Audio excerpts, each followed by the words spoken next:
ओम नमः शिवाय, हर हर महादेव। इस नवरात्रि में आप सभी की सारी समस्या से मुक्ति मिले, माता रानी का आशीर्वाद मिले, यही मैं हमेशा प्रार्थना करता हूँ। देखिए, कल यानी कि 23 अक्टूबर को सोमवार की शारदीय नवरात्रि का आखिरी दिन महानवमी है। देखिए, इस पवित्र दिन का लोग बरसों से इंतजार करते हैं। पूज्य गुरु जी कहते हैं नवरात्रि की महानवमी का बहुत ही महत्व है। ऐसी तिथि पड़ जाए तो इस विशेष उपाय को करने से मत चूकना, है ना। ऐसी तिथि मनोकामना को परिपूर्ण करती है, जीवन से सारे दुख दरिद्रता को दूर करती है, घर की बरकत होती है, लोगों को तरक्की मिलती है ना।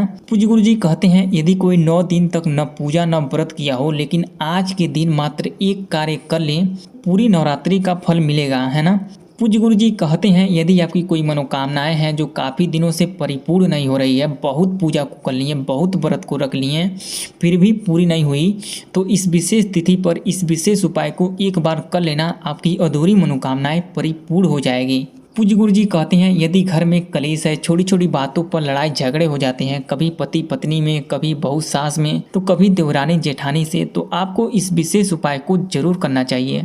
घर में सुख शांति रहेगी, परिवार में प्यार बना रहेगा, है ना। पूज्य गुरु जी ये भी कहते हैं यदि धन की बहुत समस्या है, कर्जे में डूबे हुए हैं, निकल ही नहीं पा रहे हैं, या पैसा कहीं अटका पड़ा है, तो आपको इस विशेष उपाय को जरूर करना चाहिए। धन लक्ष्मी से घर हमेशा भरा रहेगा, कभी धन की कमी नहीं होगी, धन की देवी का आशीर्वाद हमेशा आप पर रहेगा, कर्ज अपने आप चुक जाएगा, है ना। बस आपको इस महानवमी के शुभ दिन पर नमक के डिब्बे में एक चीज को रख देना। पूज्य गुरु जी की कथा से ही सुन के समझ के बड़े ही विस्तार से बताने की और समझाने की पूरी कोशिश करूंगा।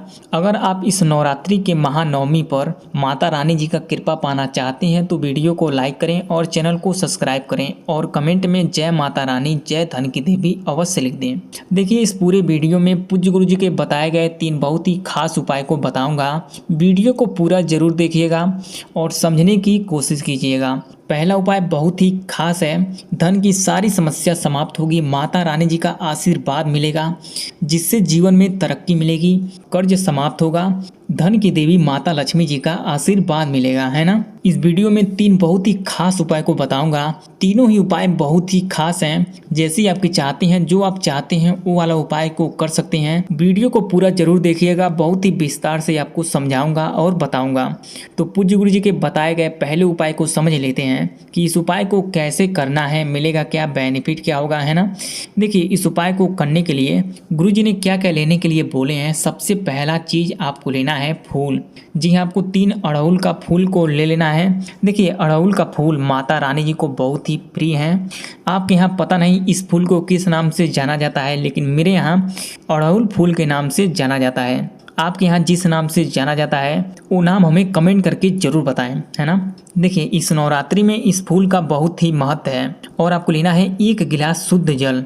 जी हाँ, आपको 1 गिलास शुद्ध जल को ले लेना है और आपको लेना है चावल। जी हाँ, आपको 9 चावल को ले लेना है। देखिए, इस नवरात्रि में चावल का बहुत ही महत्व है ना। तो आपको अखंडित 9 चावल को ले लेना है। वो चावल खंडित नहीं होना चाहिए, टूटा नहीं होना चाहिए, है ना। और आपको लेना है 1 सिक्का। देखिए, इस नवरात्रि में सिक्के का बहुत ही महत्व होता है और सिक्के को चांदी का प्रतीक भी माना जाता है ना। और आपको लेना है 1 आटे का दिया। जी हाँ, आपको अपने घर से ही आटे का दिया बना लेना है। देखिए, आटे का दिया बहुत ही खास होता है। आप सब भी जानते हैं कि आटे का दिया सबसे सर्वश्रेष्ठ और पवित्र होता है। और आपको लेना है लंबी बाती और आपको लेना है 1 चम्मच घी। जी हाँ, आपको 1 चम्मच शुद्ध घी को ले लेना है और आपको लेना है 1 थाली। जी हाँ, आपको 1 थाली को भी ले लेना है। अब इस उपाय को कहाँ करना है। देखिए, इस उपाय को अपने घर के मंदिर में ही करना है। कैसे करना है, देखिए, पूज्य गुरु जी कहते हैं इस उपाय को सुबह में ही करना है, 11 बजे के अंदर अंदर। जी हाँ, आपको सुबह के 11 बजे के अंदर अंदर ही कर लेना है। पूज्य गुरु जी ये भी कहते हैं यदि सुबह 11 बजे के अंदर अंदर आप इस उपाय को नहीं कर पाए किसी रीजन से, तो आप शाम को भी कर सकते हैं। लेकिन जो लोग शाम को करेंगे इस उपाय को, वो प्रदोष काल में करेंगे, है ना। जिनको नहीं पता है कि प्रदोष काल कब है, उनको बता देता हूँ कि प्रदोष काल सूर्यास्त के 45 मिनट पहले और सूर्यास्त के 45 मिनट बाद के समय को प्रदोष काल कहते हैं। तो देखिए, इस उपाय को कैसे करना है। आपको लेना है 1 दुर्गा जी का फोटो। जी हाँ, आपको 1 दुर्गा जी का फोटो ले लेना है और इस फोटो को अपने घर के मंदिर में रख देना है। उसके बाद इस थाली में इस सभी सामग्री को रख देना है। इस फूल को भी रख देना है, इस चावल को भी रख देना है, इस दिया को भी रख देना है। इस दिया में घी को डालना है, इस दिया में बाती को डालना है और इस दिया को जला देना है। अपना नाम और गोत्र बोलकर और अपनी कामना भी कर लेना है और इस सिक्के को भी रख देना है और इस पानी के गिलास को माता दुर्गा जी के सामने रख देना है। अब इस थाली को अपने हाथ में लेकर माता रानी जी का आरती कर लेना है और 9 बार ओम श्री दुर्गाय नमः मंत्र का जाप करते रहना है ना। उसके बाद इस दिए को दुर्गा जी के सामने रख देना है। इस थाली में से निकाल कर ओम महालक्ष्मी नमः ओम श्री दुर्गाय नमः मंत्र को बोलकर और अपना नाम और गोत्र बोल देना है। उसके बाद इस चावल को माता दुर्गा जी के आंचल में रखना है ओम श्री दुर्गाय नमः मंत्र को बोलकर। उसके बाद इस 3 फूल को भी रखना है आंचल में ओम श्री दुर्गाय नमः मंत्र को बोलकर और अपनी कामना कर लेना है। उसके बाद यहाँ से एक सिक्के को उठाना है और इसे अपने किचन में नमक के डिब्बे में रख देना है। जी हाँ, आपको इसे नमक के डिब्बे में रख देना है। ओम महालक्ष्मी नमः मंत्र को बोलकर और ओम श्री दुर्गाय नमः मंत्र को बोलकर और अपना नाम और गोत्र बोल देना है और अपनी कामना कर लेना है कि धन की प्राप्ति हो, गरीबी अमीरी में बदले, ऐसा बोलकर ऐसा प्रार्थना कर लेना है। उसके बाद इस गिलास में जो पानी को रखी है, इस गिलास के पानी को अपने पूरे घर में छिड़काव कर देना है, छिड़क देना है और अपने घर को पवित्र कर देना है। इससे घर से नकारात्मक ऊर्जा निकल जाएगी, घर से कलेश समाप्त होगा, परिवार में प्यार बढ़ेगा, है ना। उसके बाद इस सिक्के को यहाँ से निकालना है और माता दुर्गा जी के मंदिर में दान कर देना है। जी हाँ, आपको जो आसपास दुर्गा जी का मंदिर है या मूर्ति है वहाँ पर इस सिक्के को दान कर देना है। पूज्य गुरु जी कहते हैं इस उपाय को जो भी लोग कर लेते हैं कलेश समाप्त होता है, परिवार में प्यार बढ़ता है, धन की समस्या समाप्त होती है, धन संपदा से घर भरता है, कर्ज से मुक्ति मिलती है, गरीबी दूर हो जाती है ना। अब पूज्य गुरु जी के बताए गए दूसरे उपाय को समझ लेते हैं कि इस उपाय को कैसे करना है। आपको लेना है एक पात्र में शुद्ध जल, जी हाँ, एक छोटे से लोटे में जल को भर लेना है और आपको लेना है अक्षत, जी हाँ, 21 चावल को ले लेना है। देखिए, चावल धन की देवी लक्ष्मी जी को बहुत ही प्रिय हैं और भगवान भोलेनाथ जी को भी प्रिय हैं, समझ गई। चलिए, उसके बाद आपको चले जाना है भगवान शिव जी के मंदिर पर। वहां पर जाने के बाद आपको शिवलिंग के पास उत्तर दिशा की ओर अपना मुख को करके खड़े हो जाना है।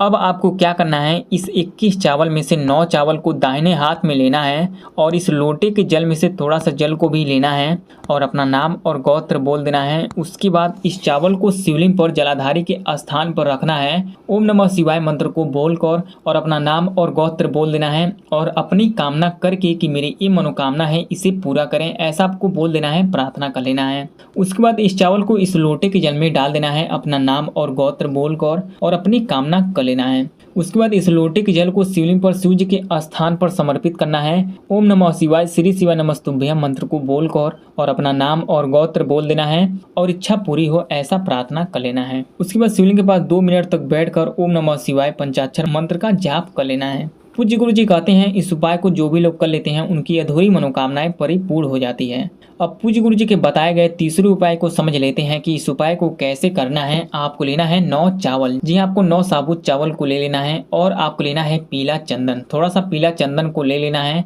और आपको लेना है बेलपत्र, जी हाँ 3 बेलपत्र को ले लेना है और एक पात्र में शुद्ध जल को लेना है। अब इस उपाय को करना है भगवान शिव जी के मंदिर पर। तो कैसे करना है, इस पीला चंदन को शिवलिंग पर अशोक सुंदरी जी के स्थान पर लगाना है। कैसे लगाना है, देखिए, सबसे पहले इस पीला चंदन में थोड़ा सा जल को डाल देना है इस लोटे में से, उसे अच्छी तरीके से मिला लेना है।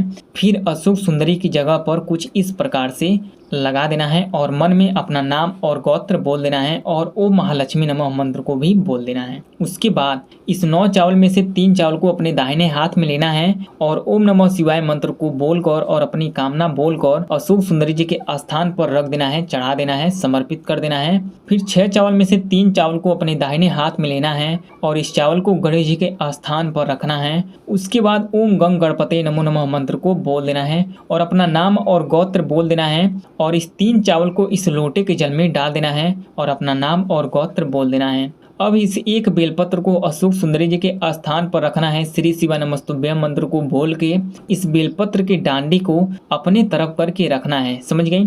चलिए, उसके बाद एक बेलपत्र को गणेश जी के स्थान पर रखना है ओम नमः शिवाय बोलकर।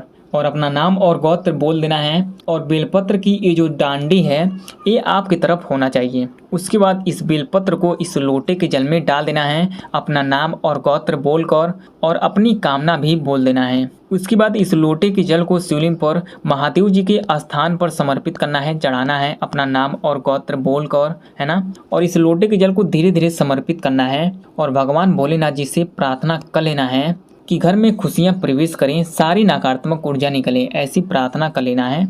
इस उपाय से जुड़े कोई सवाल हो या कहीं कुछ समझ में नहीं आया हो तो कमेंट करके जरूर बताएं। वीडियो पसंद आए तो लाइक करें, चैनल को सब्सक्राइब करें। ओम नमः शिवाय, हर हर महादेव।